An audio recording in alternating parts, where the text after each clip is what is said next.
በህይወታችሁ አጥብቃችሁ ተመኝታችሁት ነገር ግን ልታገኙት ያልቻላችሁት ነገር አለ። ትልቅ የስኬት ደረጃ፣ ሀብት፣ ጥሩ የፍቅር ህይወት ወይም በቃ ሰላም ያለው ኑሮ። አብዛኞቻችን እነዚህን ነገሮች ለማግኘት ሌሊትና ቀን ደክመን እንሰራለን። ነገር ግን ውጤቱ አሁን የሚያሰብነውን ያህል አይሆንም። በሌላ በኩል ደግሞ አንዳንዶች ያለምንም ትልቅ ጭንቀትና እልህ አስጨራሽ ድካም የሚፈልጉትን ነገር ሁሉ በቀላሉ ሲያገኙ እናያለን። ይህ የሚሆነው ድንገት በእድል አጋጣሚ ሳይሆን አብዛኛው ሰው ያልተረዳውና ያልተጠቀመበት አንድ አስገራሚ የተፈጥሮ ህግ ስላለ ነው። እሱም የስበት ህግ ወይም ሎ ኦፍ አትራክሽን ይባላል። ይህ ህግ የሚነግረን በህይወታችን ውስጥ የምናስተናግዳቸው ነገሮች በሙሉ ደስታውም ሆነ ችግሩ በሀሳባችንና በስሜታችን አማካኝነት ወደ ህይወታችን የሳብናቸው እንደሆኑ። በዓለማችን ላይ ያለው ነገር ሁሉ የተሰራው ከኃይል ወይም ከኢነርጂ ሲሆን አይምሯችን ደግሞ በየቀኑ የሚያስባቸው ሀሳቦች የራሳቸው የሆነ የተወሰነ የንዝረት ሞገድ ወይም ፍሪኩዌንሲ ያላቸው። ታላቁ ሳይንቲስት አልበርት አንስታይን እንዳለው ሁሉም ነገር ንዝረት ነው። እናም ከምትፈልጉት ማንነት ጋር ንዝረታችሁን ካስተካከላችሁ ያንን ህይወት ማግኘታችሁ አይቀሬ ነው። አይምሯችሁ ልክ እንደ ሬዲዮ ጣቢያ ነው። ሁልጊዜ ስለ እጥረት፣ ስለ ድህነት ወይም ስለ ፍርሃት የምታስቡ ከሆነ አይምሯችሁ የሚያሰራጨው ንዝረት ዝቅተኛ በመሆኑ ወደ ህይወታችሁ የሚስበው ተጨማሪ ችግርና እጥረትን ብቻ ነው። በተቃራኒው ደግሞ አሁን ባላችሁበት ሁኔታ ውስጥ ሆናችሁ ስለ ስኬት፣ ስለ ሀብት፣ ስለ ደስታ ማሰብና ያንን ጥሩ ስሜት በውስጣችሁ መፍጠር ከተለማመዳችሁ አይምሯችሁ የሚያወጣው ንዝረት የተቀየረ በመሆኑ አጽናፈ ዓለሙ ወይም ዩኒቨርስ ያንን የተመኛችሁትን አዎንታዊ ነገር ወደ ህይወታችሁ ማምጣት ይጀምራል። ምክንያቱም የዚህ ህግ መሰረታዊ እውነት ተመሳሳይ ነገሮች እርስ በእርሳቸው ይሳሳባሉ የሚል ነው። ይህ ፍልስፍና ሳይሆን የሳይንስ እውነት ነው። ክፍል 2 የአእምሮ ፕሮግራሚንግ እና የሀሳብ ጥራት። የስበት ህግ እንዲሰራልን ማድረግ የሚጀምረው ውስጥ አእምሯችን ወይም ሰብኮንሺየስ ማይንድ የሚባለውን የህሊናችንን ክፍል እንደገና በማስተካከል አብዛኛውን ጊዜ በህይወታችን የምንወስዳቸው ውሳኔዎችና የምናሳያቸው ባህሪያት ከልጅነት ጀምሮ በአእምሯችን ውስጥ ከተቀረጹት እምነቶች የሚመጡ ናቸው። ለምሳሌ ህሊናችሁ ውስጥ ገንዘብ ማግኘት ከባድ ነው ወይም እኔ ለስኬት አልታደልኩም የሚል አሉታዊ ፕሮግራም ከተቀረጸ በውጫዊ ማንነታችሁ ምንም ያህል ብትደክሙ አእምሯችሁ ሳያውቀው ወደ ውድቀት የሚያደርሷችሁን ነገሮች ይስባል። ስለዚህ ህይወታችሁን ለመቀየር በመጀመሪያ በአእምሯችሁ ውስጥ የሚመላለሱትን ሀሳቦች በጥንቃቄ መቃኘት አለባችሁ። በየቀኑ ራሳችሁ ላይ የምትናገሩት ነገር ትልቅ ዋጋ አለው። ምክንያቱም አእምሮ እውነትና ውሸትን መለየት አይችልም። እናንተ የነገራችሁትን ሀሳብ እንደ እውነት አድርጎ ይቀበላል። አሉታዊ ሀሳቦች ወደ አእምሯችሁ ሲመጡ ወዲያውኑ በእነሱ ቦታ አዎንታዊና ጥንካሬ የሚሰጡን ሀሳቦች መተካት አለባችሁ። አልችልም የሚለውን ሀሳብ እንዴት ልችል እችላለሁ በሚል ጥያቄ ስትተኩት አእምሯችሁ ወዲያውኑ መፍትሄዎችንና አዳዲስ እድሎችን ወደ እናንተ መሳብ ይጀምራል። አእምሯችሁን እንደ ለም መሬት አስቡት። አዎንታዊ ሀሳብ ከተከላችሁበት ጥሩ ፍሬን፣ አሉታዊ የፍርሃት ሀሳብ ከተከላችሁበት ደግሞ ያንን የሚጎዳችሁን ፍሬ ያፈራላችኋል። ስለዚህ የመጀመሪያው ትልቁ እርምጃ በየቀኑ አእምሯችሁን በበጎ በትልቅ ዓላማና በጠንካራ እምነት መመገብ መጀመር። ክፍል 3 ግልጽ ፍላጎት ማወቅና የምስል እይታ ወይም የቪዥዋላይዜሽን ኃይል። አእምሯችሁን ከአሉታዊ ወይም ከመጥፎ አስተሳሰብ ማጽዳት ከጀመራችሁ በኋላ ሁለተኛውና በጣም ወሳኝ የሆነው የሳቢነት ህግ እርምጃ በትክክል ምን እንደምትፈልጉ ግልጽ በሆነ መልኩ ማወቅ። አብዛኛው ሰው በህይወቱ የሚፈልገውን ነገር ሳያገኝ የሚቀረው በትክክል ምን እንደሚፈልግ በግልጽ ስለማያውቅ። ሀብታም መሆን እፈልጋለሁ ወይም ደስተኛ መሆን እፈልጋለሁ የሚሉ አጠቃላይ ምኞቶች ለአጽናፈ ዓለሙና ለአእምሯችሁ ግልጽ የሆነ መመሪያን አይሰጡ። ልክ ወደ አንድ ምግብ ቤት ሄዳችሁ አስተናጋጁን ምግብ አምጣልኝ ብትሉት እንደማያስተናግዳችሁ ሁሉ አእምሯችሁም በትክክለኛው መንገድ እንዲሰራ የተቀረጸና ግልጽ የሆነ ግብ ይፈልጋል። የምትፈልጉትን የገንዘብ መጠን፣ ልታገኙት የምትመኙትን የስራ አይነት ወይም ልትገነቡት የምትፈልጉትን የፍቅር ህይወት በዝርዝርና በግልጽ በወረቀት ላይ ጽፋችሁ ማስቀመጥ አለባችሁ። ይህንን ግልጽ ፍላጎታችሁን ካወቃችሁ በኋላ ነው እንግዲህ ታላቁ የአእምሮ መሳሪያ የሆነው የምስል እይታ ወይም ቪዥዋላይዜሽን የሚባለው ዘዴ ስራ ላይ የሚውል። የምስል እይታ ማለት ልትደርሱበት የምትፈልጉትን ህይወት ወይም ግባችሁን አሁኑኑ እንደተሳካ አድርጋችሁ በአእምሯችሁ አይን መመልከትና ያንን ደስታ በስሜት ማስተናገድ ነው። በዓለማችን ላይ ያሉ ታላላቅ አትሌቶች፣ ባለሀብቶችና ስኬታማ ሰዎች ውድድሩን ከማሸነፋቸው ወይም ሀብቱን ከመያዛቸው በፊት በሺዎች የሚቆጠሩ ጊዜያት በአእምሯቸው ውስጥ እንደተሳካላቸው አድርገው በግልጽ ይመለከቱታል። በየቀኑ ጠዋት ስትነቁና ማታ ልትተኙ ስትሉ ለ5 እና ለ10 ደቂቃ ያህል አይኖቻችሁን ጨፍናችሁ የምትፈልጉት ህይወት ውስጥ እንዳላችሁ አድርጋችሁ እዩት። ያገኛችሁትን ስኬት፣ የምታዩትን ቦታ፣ የምትሰሙትን ድምፅና የሚሰማችሁን የእርካታ ስሜት በሙሉ በጥልቀት እንዲሰማችሁ አድርጉ። አእምሯችሁ በእውነተኛ ልምድና በአእምሮ ምስል እይታ መካከል ያለውን ልዩነት መለየት ስለማይችል ይህንን ልምምድ በየቀኑ ስታደርጉ አእምሯችሁ ያንን ህይወት እንደ እውነት አድርጎ ይቀበሏል። በዚህም ምክንያት ወደዚያ ግብ የሚያደርሷችሁ አዳዲስ ሀሳቦች፣ አጋጣሚዎችና ሰዎችን እንደ ማግኔት ወደ እናንተ መሳብ ይጀምራል። ክፍል 4 የስሜት እኩልነትና የከፍተኛ ንዝረት ወይም ቫይብሬሽን ሚስጥር። ግብን በግልጽ ማወቅና በአይምሮ መሳል ብቻቸውን በቂ አይደሉም።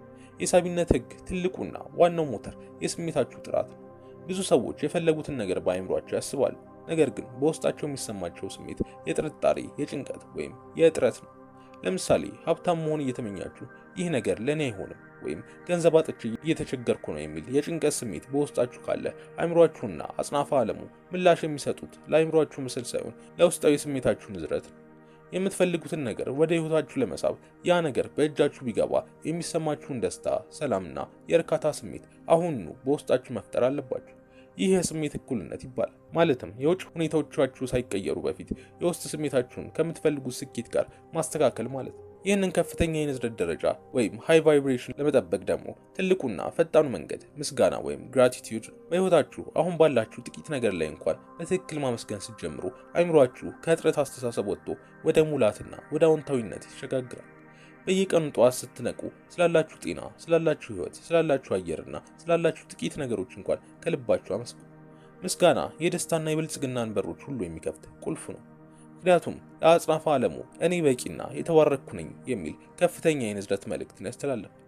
ስሜታችሁን በፍቅር፣ በደስታ፣ በእምነትና በምስጋና ላይ ስታጸኑ ወደ እናንተ የሚሳቡት ነገሮች በሙሉ ያንን ተመሳሳይ አዎንታዊና የሚያስደስት ሁኔታ ይዘው ይመጣሉ። ክፍል 5 አላስፈላጊ ጭንቀትን ማስወገድና ከነገሮች የመላቀቅ ወይም የዲታችመንት ጥበብ። የሳቢነት ህግን በሚገባ ለመጠቀም በሚደረገው ጉዞ ውስጥ አብዛኞቹ ሰዎች ትልቅ ውድቀት የሚያጋጥማቸው በዚህ በአምስተኛው ደረጃ ላይ ነው።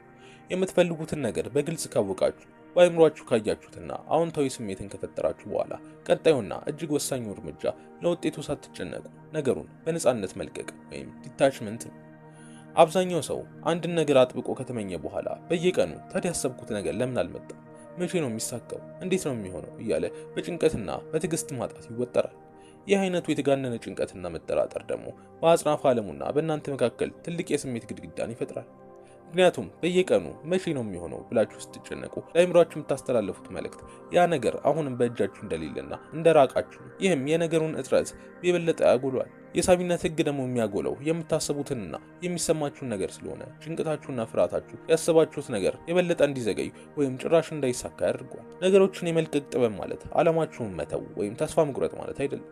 ይልቁንም ያሰባችሁትን ነገር በጥሩ መንገድና በትክክለኛው ጊዜ እንደሚሳካ ሙሉ በሙሉ ማመንና በሂደቱ ላይ እምነት መጣል ማለት ነው። ልክ አንድን ዘር መሬት ውስጥ ከተከላችሁ በኋላ በየሰዓቱ አፈራችሁን ዘሩ በቀለ ወይስ አልበቀልም ብላችሁ እንደማታወጡት ሁሉ አእምሯችሁ ውስጥ የተከላችሁትን የህልም ዘር ውሃ እያጠጣችሁ በተረጋጋ መንፈስ መጠበቅ አለባችሁ። ዘሩ በጨለማ አፈር ውስጥ ቀስ እያለ አድጎ እንደሚያበብ ሁሉ የእናንተም ህልም ከበስተጀርባ በስውር እየተዘጋጀ መሆኑን ማመን አለባችሁ። ስለዚህ ውጤቱን በትክክለኛው ጊዜና መንገድ ለአጽናፈ ዓለሙ አሳልፋችሁ ስጡ። እንዴትና መቼ ይሳካል የሚለውን የጭንቀት ጥያቄ ይታችሁ እናንተ አሁን ባላችሁበት ቅጽበት ላይ ትኩረት በማድረግ በሰላምና በደስታ ህይወታችሁን መኖር ቀጥሉ። ይህንን የነጻነትና የጽኑ እምነት ሁኔታ ስትፈጥሩ የሳቢነት ህግ ያለምንም እንቅፋት በከፍተኛ ፍጥነት መስራት ይጀምራል። እናም ወደ ስድስተኛው ክፍል ስናልፍ አነሳሽነት ያለው ተግባራዊ እርምጃ ወይም ኢንስፓየርድ አክሽን እና መሰናክሎችን ማሸነፍ ነው። ብዙ ሰዎች የሳቢነትን ህግ በተሳሳተ መንገድ ይረዱታል። ዝም ብሎ አልጋ ላይ ተኝቶ አዎንታዊ ነገሮችን ማሰብ ወይም ማለም ብቻ ህልምን እውን ያደርጋል ብለው ያስባሉ። ነገር ግን ይህ ትልቅ ስህተት ነው። አእምሯችሁን ከአዎንታዊ ንዝረት ጋር ማስተካከላችሁ የመንገዱ መጀመሪያ ነው እንጂ መጨረሻው አይደለም።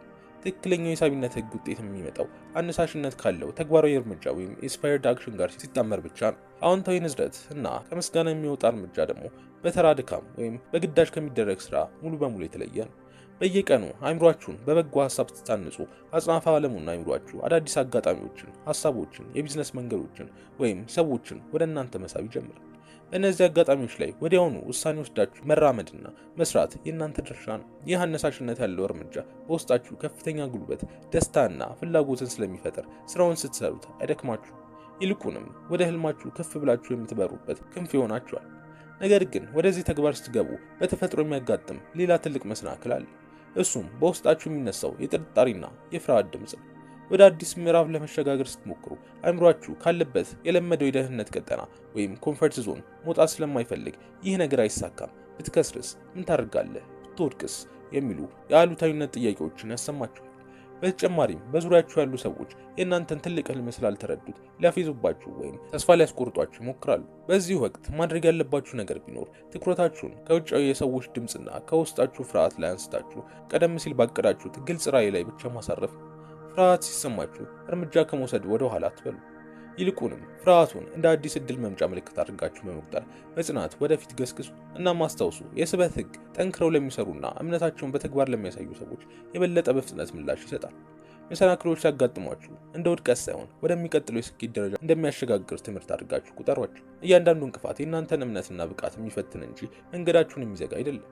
አዎንታዊ ንዝረታችሁን ሳታጡ ለውጤቱ ሳትጨነቁና በየቀኑ አነስተኛ ቢሆንም እንኳን ወደ ግባችሁ የሚያስጠጋ ተግባራዊ እርምጃ በመውሰድ በጽናት ከቀጠላችሁ በእርግጥም ሊያስቆማችሁ የሚችል ምንም አይነት ምድራዊ ኃይል አይኖርም። ታዲያ ወደ ክፍል 7 ደግሞ ስናልፍ የአኗኗር ዘይቤ የጽናት ኃይልና እውን የሆነው አዲሱ ህይወታችሁን እንመልከት። ይህ የመጨረሻውና ዋናው ደረጃ የሳቢነት ህግን ከአንድ ጊዜያዊ ልምምድነት ወደ ዘላቂ የአኗኗር ዘይቤ የምትሸጋገሩበት ወሳኝ የሆነ ምዕራፍ ነው።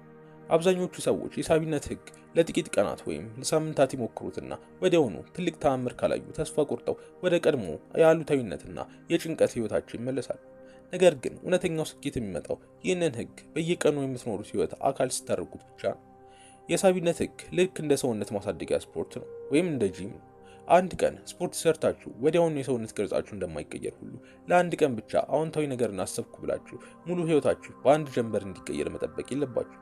በየቀኑ ጠዋት ስትነቁ በአይምሯችሁ ውስጥ የሚመላለሱትን ሀሳቦች በመቃኘት ምስጋናን በመለማመድ ግባችሁን በአይምሯችሁ በማሰላሰልና አነሳሽነት ያለውን ተግባራዊ እርምጃ በመውሰድ አይምሯችሁን በጽናት ማሰልጠን አለባችሁ። ጽናት ማለት ሁኔታዎች ሁሉ ተቃራኒ በሚመስሉበት፣ በዙሪያችሁ ፈተናዎች በሚበዙበትና ውጤቱ ገና ባልታየበት ወቅት እንኳን በውስጣችሁ ያለውን አዎንታዊ እምነትና ንዝረት አለመተው ማለት ነው።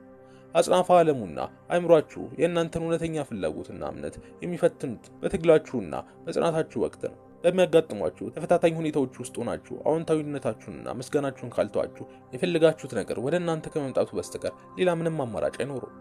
በዚህ ጉዞ ውስጥ ከዙሪያችሁ የሚመጡ አሉታዊ ተጽዕኖዎችን መቀነስ እጅግ አስፈላጊ ነው። የሚያስፈራራችሁን ዜናዎች፣ ተስፋ የሚያስቆርጧቸውን ሰዎች እናም ኃይላቸው ዝቅተኛ የሆኑ ሁኔታዎችን በስሱ እየራቃችሁ አይምሯችሁን የሚያስፋፉ መጽሐፍትን በማንበብ አዎንታዊ ሰዎችን በመቅረብና አይምሯችሁን የሚያነቃቁ ነገሮችን በመስማት የውስጥ ንዝረታችሁን ሁልጊዜ ከፍተኛ ደረጃ ላይ ይጠብቁ። በዚህ መንገድ በየቀኑ ስትራመዱ ሳታስቡት ባልጠበቃችሁት መንገድ በሕይወታችሁ ውስጥ ተአምራት መከሰት ይጀምራል። ቀስ በቀስ ትክክለኛ ሰዎች ወደ ሕይወታችሁ ይመጣሉ። ያልታሰቡ የሥራና የሀብት በሮች ይከፈታሉ። የጤናችሁና የፍቅር ህይወታችሁ ሁኔታ ይስተካከላል። በውስጣችሁም ትልቅ የሰላምና የደስታ ስሜት ይሰፍናል። በዚያን ጊዜ ቀደም ሲል በወረቀት ላይ ጻፋችሁትና በአይምሯችሁ ያመናችሁት ህልም በሙሉ አሁን የምትኖሩት እውነተኛ ህይወታችሁ ሆኖ ታገኙታላችሁ። የሳቢነት ህግ የተፈጥሮ ህግ ነው። እናንተ ብቻ ህጉን በትክክል ተረድታችሁ በስሜት አምናችሁ በምስጋና ተሞልታችሁና በተግባር ተደግፋችሁ ከተራመዳችሁ ልታስቡት ከምትችሉት በላይ ትልቅና ድንቅ ህይወትን መገንባት ትችላላችሁ። ህይወታችሁን በአዲስ መልክ የመቀየር ኃይሉን አሁን በእጃችሁና በአእምሯችሁ ውስጥ ይገኛል። ላይክ እና ሰብስክራይብ በማድረግ ጨርሱ። ሰላም ቆዩ።